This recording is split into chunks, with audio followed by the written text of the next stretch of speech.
Thank you for the opportunity to discuss the APROMISS study, which is a randomized phase III clinical trial going on in sarcoma. It's actually a three-arm independent phase III trial, of which we're reporting arm C, which specifically addresses synovial sarcoma patients.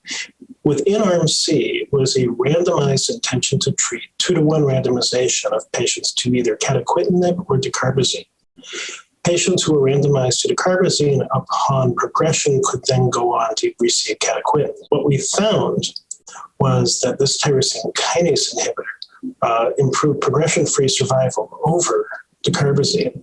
And in addition, the tail of the curve was very interesting for some long-term benefit in a number of patients. What these findings mean to me is that if the FDA will grant approval to Catequentinib, we may have a second tyrosine kinase inhibitor for the treatment of synovial sarcoma.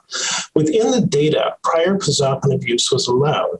And when we did a subset analysis looking at patients who had either had or had not had prior pazopanib, the progression-free survival was the same. And as such, we may actually have two different tyrosine kinase inhibitors that you can go from one to the other, the order of which still needs to be determined.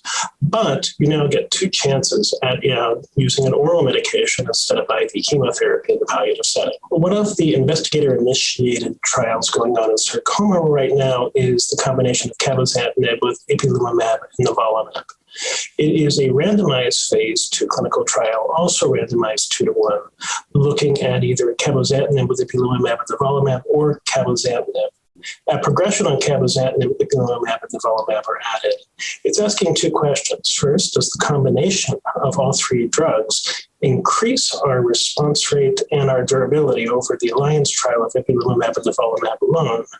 And second, does priming with cabozantinib actually cause Ipilimumab and Nivolumab to work better when added later?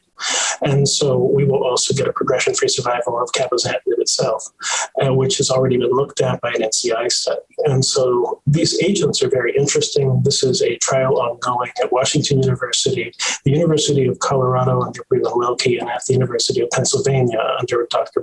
Robert Mackey. Currently, there's 20 patients enrolled. The study's only been open for a few months, and we're looking for 105 patients total.